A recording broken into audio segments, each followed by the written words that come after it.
Hi, I would like to start to talk about the Arabic language in general, since it is there are a lot of issues to talk about it, and we have many information to talk about in this language.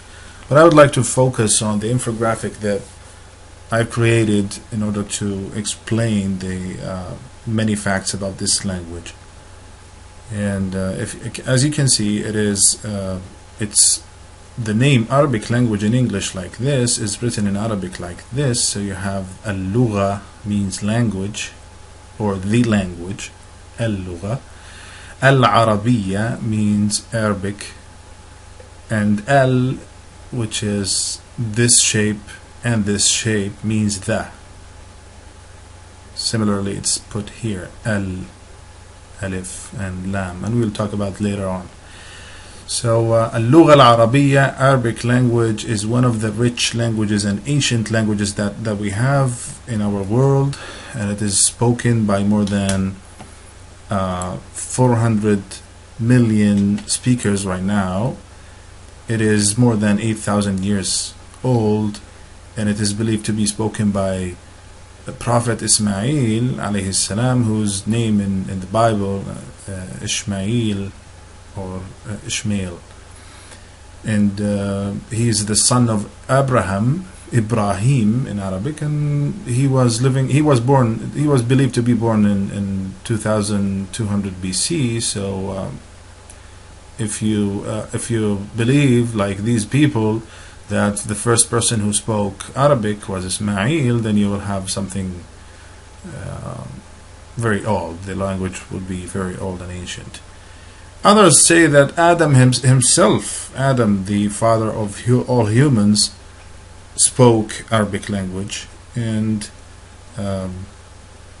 these two people who talk about that, they believe, and they have their clues and proofs for that. So Ismail and Ishaq, Isaac, both were siblings, sons of Abraham, and Ismail is believed to be the first to be talking Arabic language. It is considered to be Semitic, a Semitic language, and that's what makes it ancient. Now it is considered to be rich. This is a very rich language because it has at least two, and when I say at least 28 letters, that means that there are other scientists of the language say that it is more than that, because when you consider starting from alif ending with ya, other scientists say that we can consider hamza as a different language and lam alif as another different letter, and lam alif a different letter, so you have a total of 30 letters. So at least we have 28 letters that all of these people agree upon and agree on. It has more than 16,000 root words, and when I say root words, you go directly to what you think about as the morphological derivation, and this is a very good aspect about the Arabic language, because it is basically built on roots. So when you have the root kaf, ta, ba, which is the ka sound and the ta sound and the ba sound, you have kataba, which means wrote in English, yaktubu, kitab, kitaba, maktab, maktaba, maktub, katib, and the list goes on, because you can make any morphological derivations from this root kataba. So kataba means wrote, yaktubu means is writing, which is the continuous verb, and kitab means book, kitaba means writing, the act of writing itself. Kitaba is the act of writing itself. Maktab means desk, maktaba means library, maktub means letter or written. And you can notice that this word maktub is mentioned in one of Paulo Coelho's novels, The Alchemist, and I recommend reading that novel. It is rich because it has a huge vocabulary. In the Arabic literature, you can find more than 300 names for the lion. Right now, in Arabic, Arabs do not use these 300 names in their common dialect and common dialogue. The only common name of the lion is Asad. So when you say Asad, it is well known that it is the lion. While when you say Hizabr, not all the people know that Hizabr is one of the names of lion, and you will find a long list of names: Hizabr, Baygam, Dargham, Ward, and Firas, and Sab'a, Layth, and I think Layth has something to do with lion, and so on. And this applies to the horse and other animals. And the reason is that because the Arabic language depends on being spoken in its early ages and not written. And Arabs used to speak the language while other nations used to write their language. So they focused more on the more vocabulary when they talk. So they developed this huge vocabulary, and the reason that the lion itself has more than 300 names is that because when they used to talk to each other and say poetry and so on, they would describe the shape or the state the lion they found. So it depends on the shape, and it depends on the state they found it at. So it has, if it is more black colored, they would say Sab'a. If it is more huge, they would say Sab'a. If it is more to be reddish in its hair, they would say Ward, and so on. So that's why we have this rich vocabulary in Arabic. But right now it's not used in the dialogues and the dialects. It is not used like that because most people tend to use one name and go on. It is mentioned, the Arabic language is called Lughat al-Dad. And Lughat al-Dad, the language of Dad, that's the dark D that you see, Da.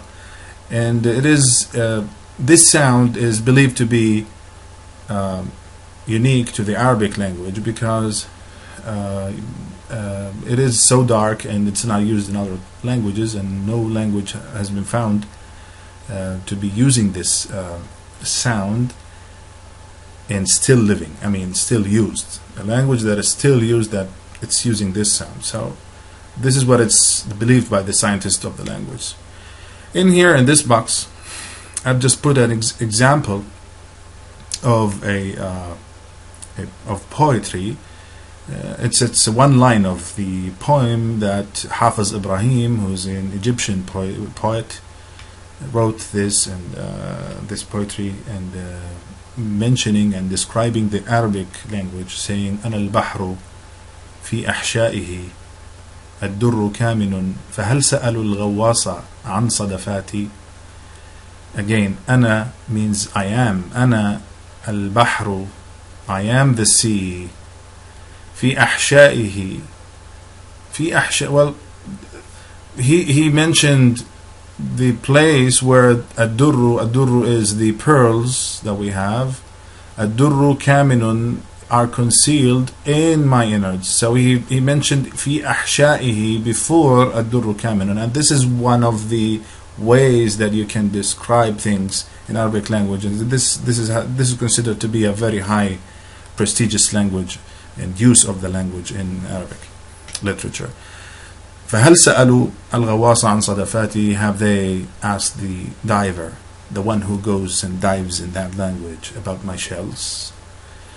So yeah, this is an example of the Arabic poetry, and it describes the Arabic language. And notice that the Arabic in Arabic poetry, the line of the Arabic poem is written like that. When we say that this part of the line is called Sadr al-Bayt.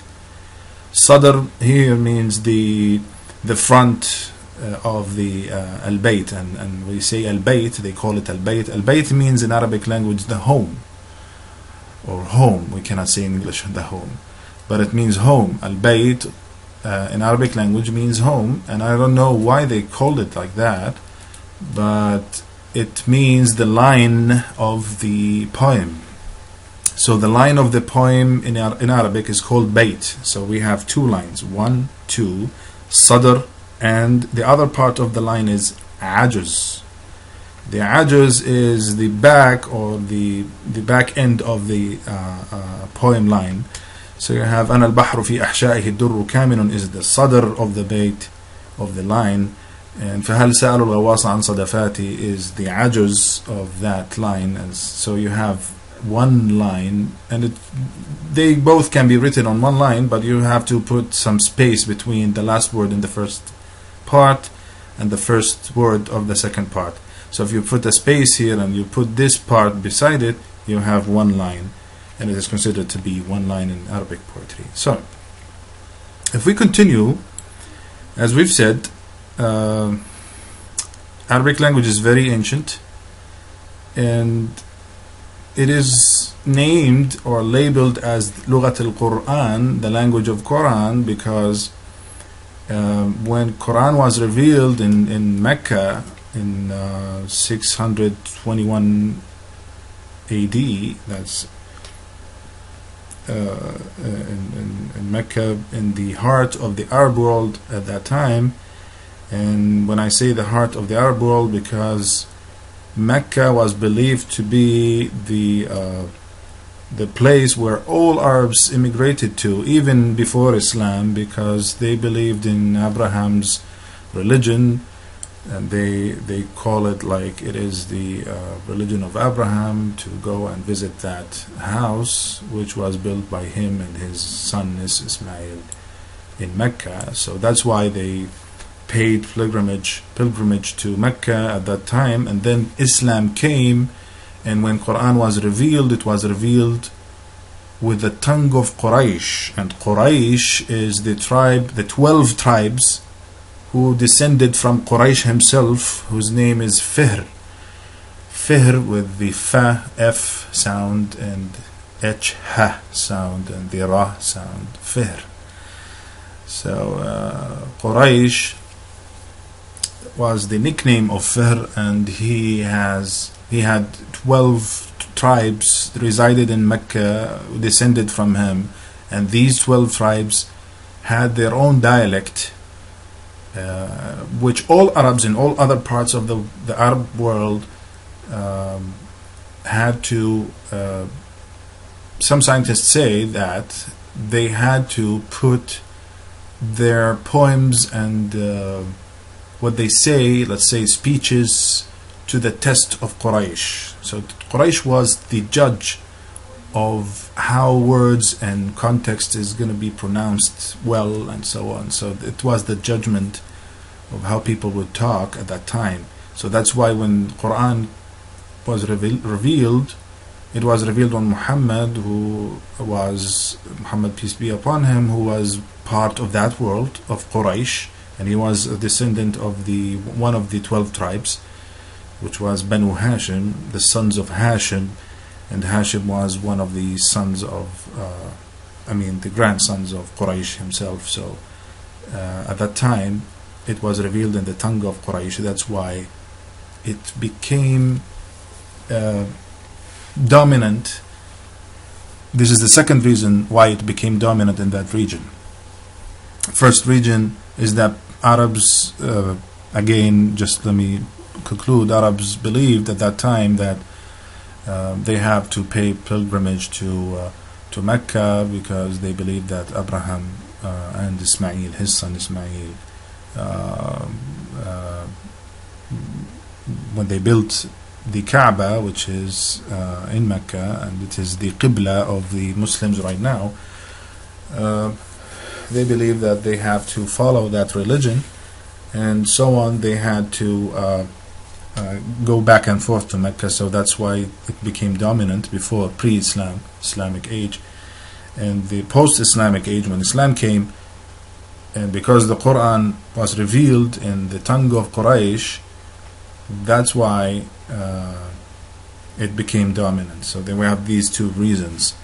The third reason that preserved this language all this time is because when a Muslim becomes a Muslim, they have to learn Arabic in order to recite Quran. And you may ask, why do they have to? It's because if they are not considered to be praying if they're not reciting Quran as if in Arabic language. So you cannot recite the transliteration of Quran while you are praying. That's why you have to know how it is. I mean, you cannot recite the translation. You can recite the transliteration only. So they had to know the meanings of the Quran. That's why they learned Arabic. So it became dominant. This is the third reason why it became dominant. So Arabic right now is the same Arabic that was revealed that was used at that time in Quraysh dialect, but people tend to use less vocabulary because they want to make the language easy.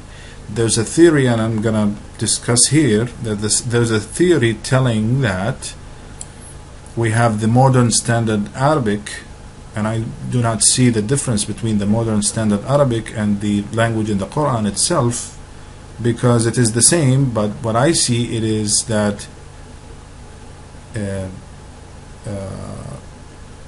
it's the same language, but it uses less vocabulary. It's the same vocabulary. There's no difference. It's the same writing, the way it's written.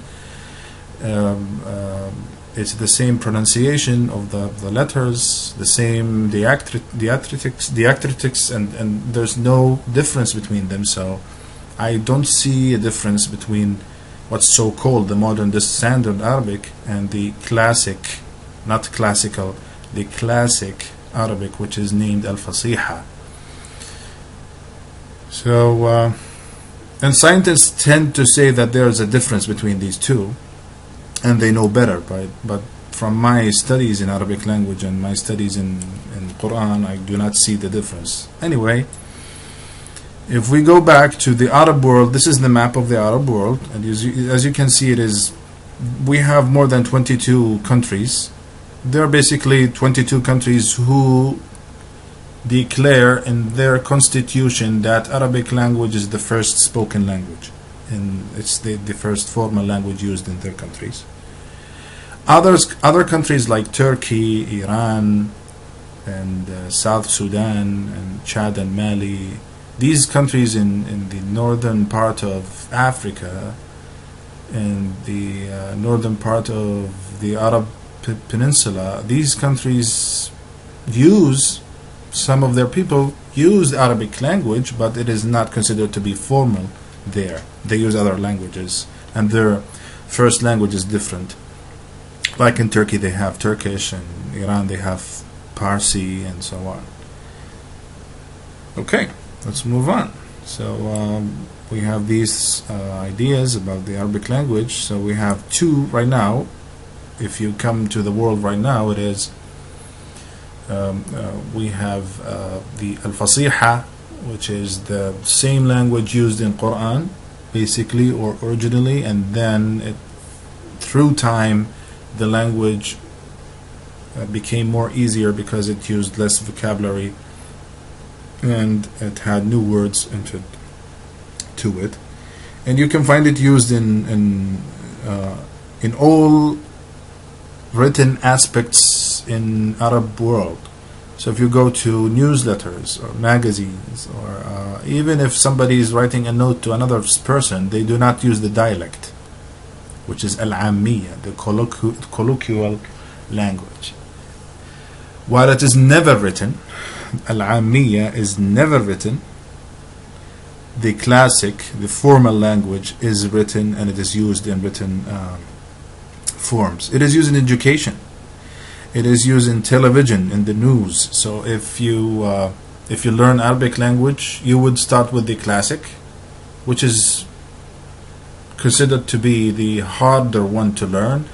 But if you learn the Al-Fasiha, the classic language, you will be able to read any type of text, and you will be able to understand what they say on television, because they tend to use the classic Arabic. Right now, if you notice in the Arab world, they tend to use, in the TV programs, they tend to use the dialect more, because it's more used, and it has less effort to be done to understand by an Arab.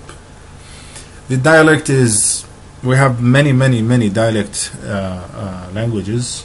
The colloquial language that we have, Al-Ammiya, is different, and it depends on the region that you have. So let me go up to the map. If you go to the western part of the Arab world, starting from Libya, Tunisia, Algeria, Morocco, and Mauritania, these countries speak different dialects. And they have the Amazighi and Berberi, which is barbarian. They have other type of dialect, but one of the major ones that it is considered to be Maghribi or Al-Magharibi. So their dialect is mentioned as Al-Magharibi. Now we have Egyptian, and this is Egypt, which is in the heart of the Arab world, and they have their own dialect. They tend to pronounce the letter Jim as Ga sound, and they have population more than 90 million people there. So fourth of the Arab world speak the Egyptian dialect, and it is understood by any Arab in the Arab region, because most movies are made in Egypt, and most of the actors are from the Egyptian culture, so it is more spread to the Arab world. The northern part of the Arab world, which is the Iraq, and we call it Al-Hilal Al-Khasib. Al-Hilal means the crescent, because if you look at the map, it looks like a crescent here. Al-Hilal Al-Khasib is the Levant part of the Arab world, or Levantine part, which is what we call the four countries of Syria, Lebanon, and Jordan, and what's so called right now Palestine. These four countries speak the same dialect. Somehow it is different in them. If you go into more detail, into more regions, you will notice different. But if you go in general, they speak the same dialect. And you have the Iraqi dialect. So we have Al-Iraqiyya, Iraqi, and we have Al-Shamiyya, Levantine. So we have this part of the world, Al-Hilal Al-Khasib. The Khasib means the... Why they call it Al-Hilal Al-Khasib? The Al-Khasib means when the land is rich in its minerals, and when you work and plant anything in it, it will grow very strong and very healthy. So that's why we mentioned the land is khasib. I do not know the exact word in English. Maybe if I go to the dictionary, I would get it. But al-khasib here means that the lands of this part of the area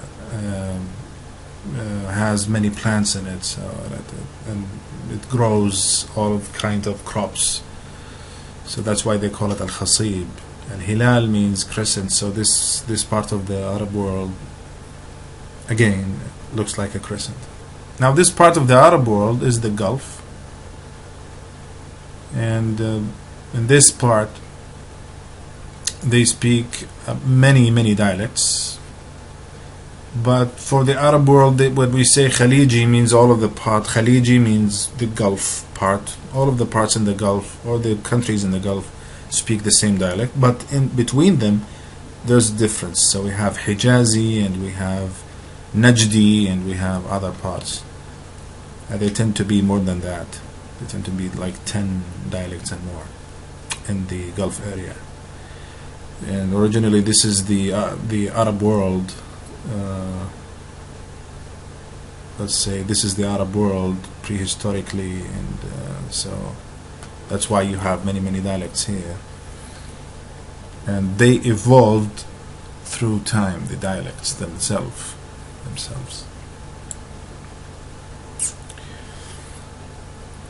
Now, if we go to the letters of the Arabic language, we have 28 as we mentioned. So we start with the alif, and we'll focus on the letters of the Arabic language in a different session. I would like to give a very quick presentation here about it. Alif, ba, ta, tha, jim, the j sound, jim, ha, and notice the ha sound, ha, and this is kha. Oh, this comes up out of the throat, the ha and the kha. Ha, kha, dal, dhal, ra, za, sin. They tend to say, let me go back, za or zain or zai. Depends on how you learn it or from who. And I don't know who speaks zai and I don't know who speaks zain, but I learned in different dialects, and they tend to say zain or zai or za, the za sound. And we have sin and sheen, sh, the sh sound, sheen, and we have sad. The sa sound is the dark scene. When you have the sin, the s sound in English, and it is darkened, sa, the sa sound, and we have the da, and this is the dad that we had in the first. If you go up into the first of the beginning of the infographic, we mentioned that Lughat ad-Dad, Arabic language, is the language of Dad, Da sound. So Dad, let's go back. We have Dad, and we have Ta. It is a dark T. It's not T, it's Ta. Ta, and we have Va. It is similar to Dhal, but it is very dark. Va. We have Ain. This comes from the throat also. Ain. And we have Ghain. Gha also comes from the throat. Ghain. And we have Fa. Qaf. This is the letter Qaf. Again, Fa. They look similar, but this has one dot. This has two dots. Qaf. The Qa sound comes from the throat also, and we have Kaf. It looks like lamb, but it is more spread like that on the line, and we will have a session to learn how we write them. The Ka sounds, Kaf, it's named Kaf, and you can mention and you can see that the name is mentioned below it. And Lam, which is the L sound in English, but it's not dark, it's light L. Lam, lam. And we have the Mim. Mim is M sound. Noon.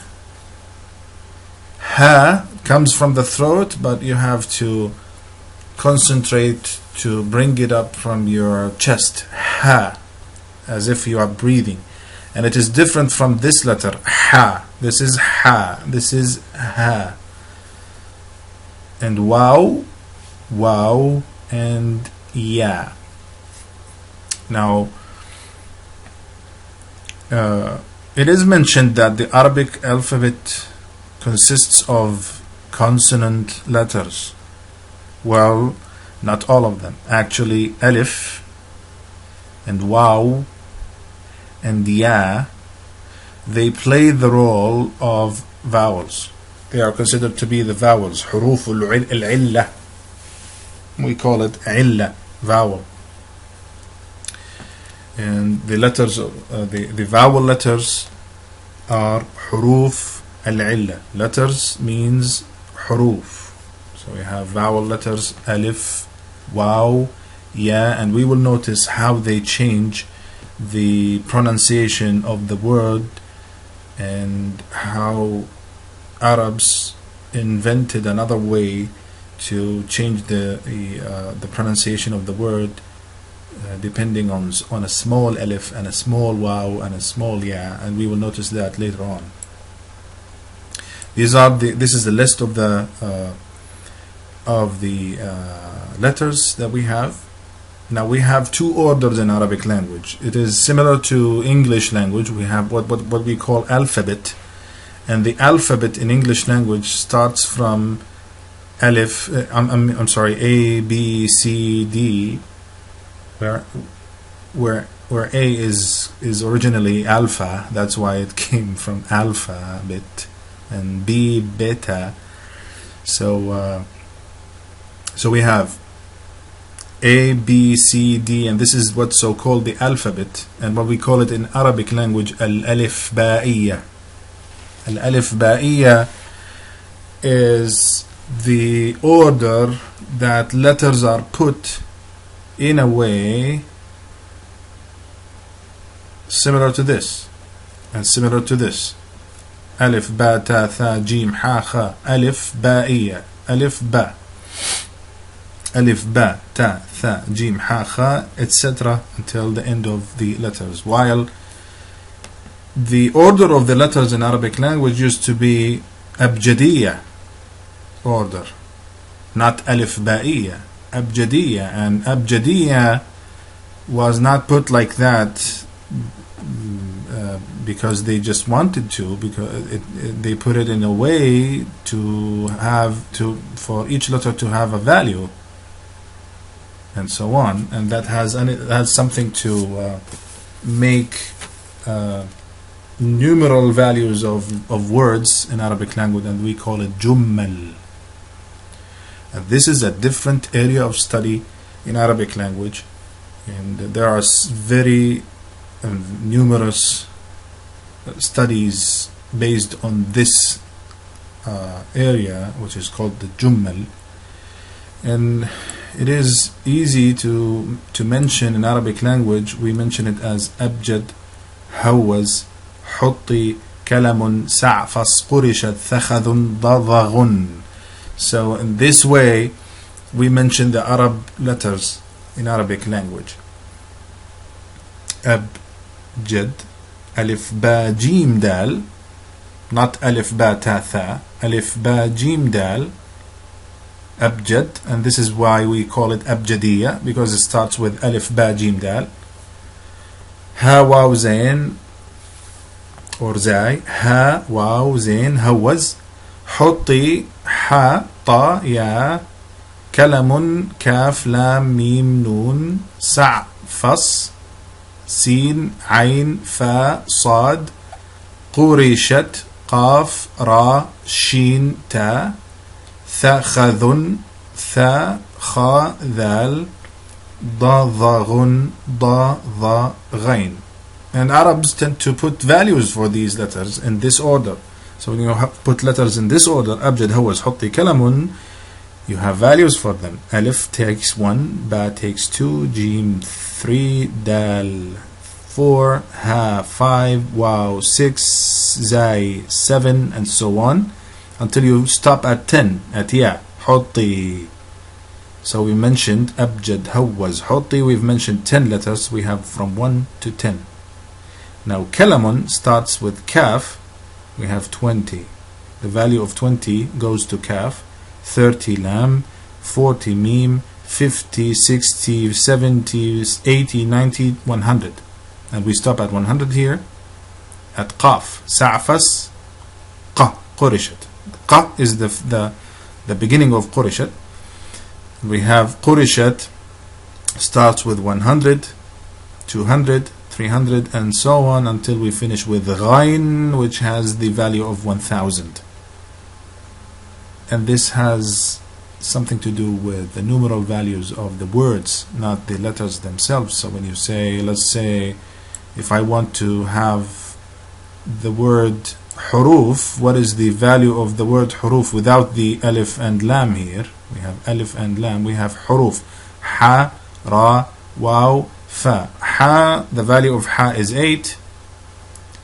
The value of ra is, let's go down to qurishat, is 200. We have 208. The value of waw is 6, so we have 214. The value of fa is 80, so we have 294. This is a numeral value that can, other things that can be based on this value. This is very ancient. People do not use it anymore, but there are many studies considering this this numeral value of the letter, this issue. In this example here, we have 2 lines of poetry. This is the first line. This is the second line. القول قاس أقبله ما دام فيه نصحي وهو القول أرفضه من كان فيه فضحي. And this was written by a friend of mine named Bashar Sharif. He is one of the Arabic language teachers in Amman, Jordan. And I put it after his permission. He published it on his Facebook page, but it is written by him, handwriting. القول قاس أقبله, that means I would accept anything said to me even if it is hard. ما دام فيه نصحي, as long as, ما دام, as long as it has a piece of advice for me. نصحي. وهو القول أرفضه, it is the same thing, the same saying that I would reject if it was said in public and made me be ashamed. So this is the 2 lines that we have here in this piece of paper that is handwritten, and it is poetry at the same time. Arabic calligraphy is one of the best things that Arabs did in pertaining writing Arabic language, because they wanted to preserve the Quran being written in the same way on all ages. That's why they developed this type of art. It is an artistic way of writing, and it has many types.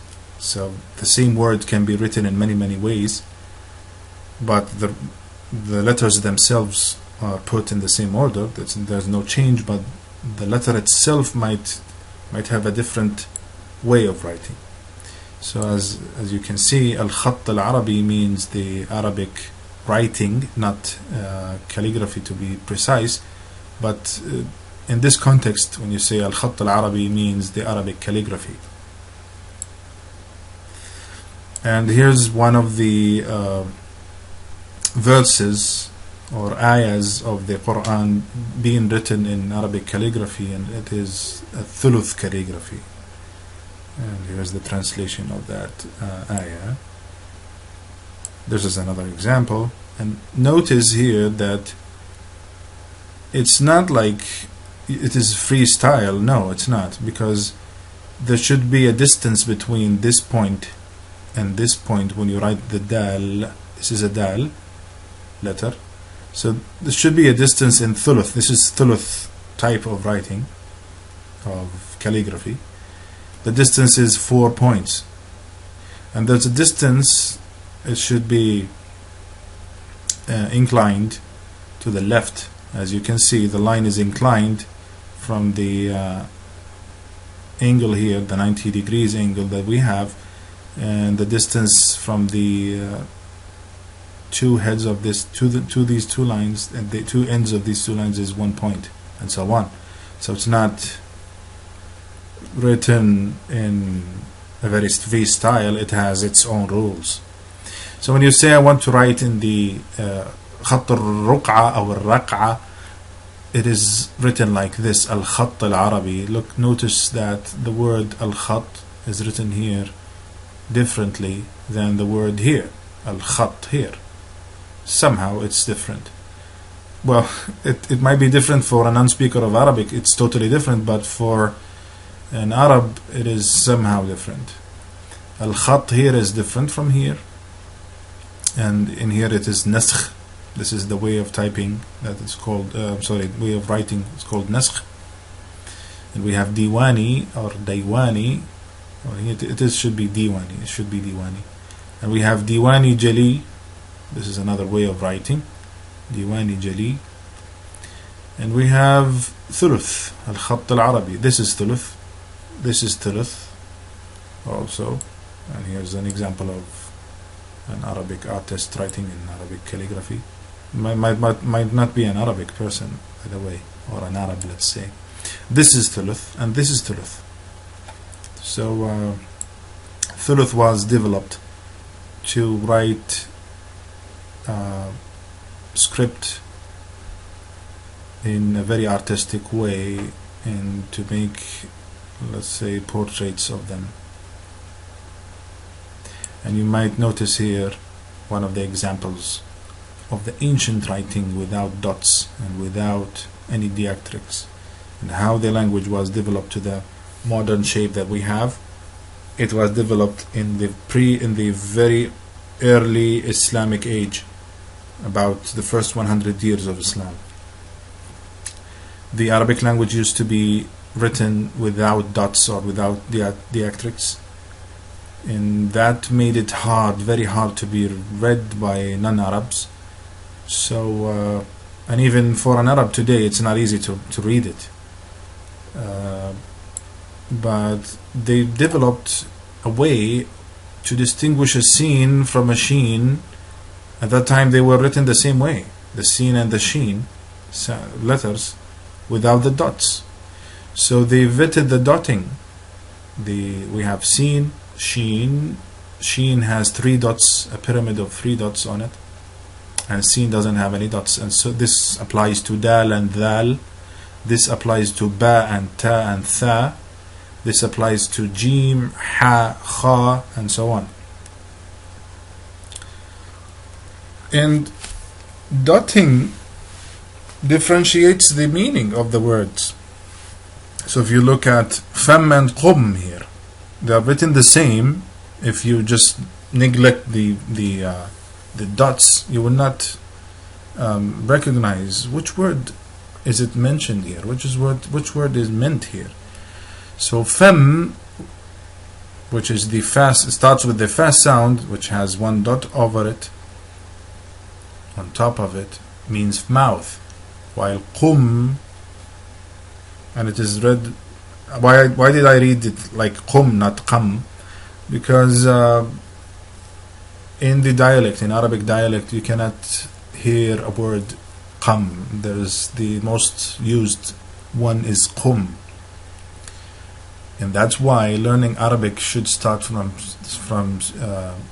speaking the language, from living the dialect of the language in order to understand it, because many words can be derivated can be derivated from the roots, but they might have no meanings, so that's why they're not used. So you would tend to use the right one as long as you practice in the language and use it more and more. So like hafl and haql, hafl, haql, the same diacritics. Hafl, haql. Hafl means party, haql means field. We have asal and ghusl or ghasala or ghasala, asal or ghasal. And this word can be pronounced in 2 different ways, ghasal or ghusl. So we have ghasal, which means washed, ghusl, which means the washing itself, the act of washing. Asal means honey, and so on. Hafara, haqara, and khafara. So you have 3 types of words. and depends on dotting. As you see, we have hafara means dug, which has 1 point over the f sound, while the ha letter does not have any dots over it. We keep the ha letter, but we add another dot. It changes the word to degraded. Haqara means degraded. And we have khafara. If we move the dot from here to here, or let's say we add a dot to this word, hafara, it becomes khafara. Khafara means guarded, or it has another meaning also. It has the meaning of being shy. Khafara. So Arab poets say that the moon khafara, al-qamaru khafara. Qamar means moon. Khafara means it went away. It faded away because it was shy. So it's like one of the metaphorics of talking about the moon and the beauty of this creation. Now diacritics,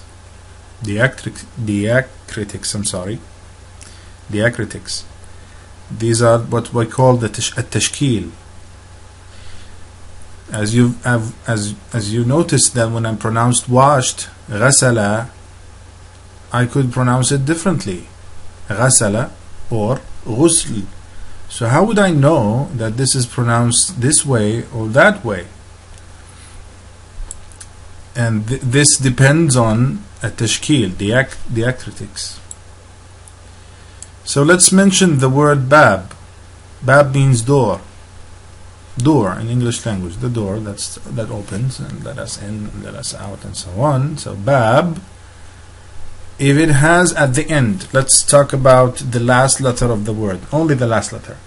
So if we have bab and we have the last letter of the word being put a small inclined alif. This is a small inclined alif put above the letter. If we put above the letter a small inclined alif, we will have the pronunciation as baba. It is pronounced bab. But if I put a small inclined alif above the last letter, it becomes baba. And if I put a small waw, it is the same letter waw, but is a small waw put at the above the last letter, it becomes babu. Now the small waw is named damma, and the small alif being put above the letter is named fatha. Okay. If I put a small alif, or let's say it is a small alif, inclined alif, and below the letter, not above the letter this time. If I put it below the letter this time, it becomes babi, not baba, not babu. It is babi. Now, if I put a double or two fathas, a double fatha or two fathas above the letter, it becomes ba ban, but it cannot be written over the letter right away. It should be and must be put over an alif. Tanween al-fath. This is called tanween al-fath. The two fathas that we have, the double fatha is put on an alif. It cannot be written on the letter itself or above the letter itself. So baban becomes like this. Baban. Tanween al-dhamm, the double dhammas or the two dhammas that we have, is written like this. Two waws, and it is pronounced as babun. Tanween al-kasr is pronounced as babin, and sukun is a small ha, a very small ha, or let's say it is a circle put above the letter, and it becomes bab. There's no we do not move the letter, we do not shake it. We do not say baba, we do not say babu, we do not say babi, we say bab. So it becomes a silence after pronouncing the letter. We'll skip the numbers. The numbers in Arabic language tend to be the numbers that are used in the West right now, in Europe and United States of America, and the languages that use the Latin letters and so on. Okay, this concludes the whole thing, and this is a presentation about the Arabic language infographic that I created for the class. Just wanted to mention the difference between the 2 or 3 or 4 pronunciations that you've noticed, and the letters, how they are pronounced in Arabic language. Thank you very much.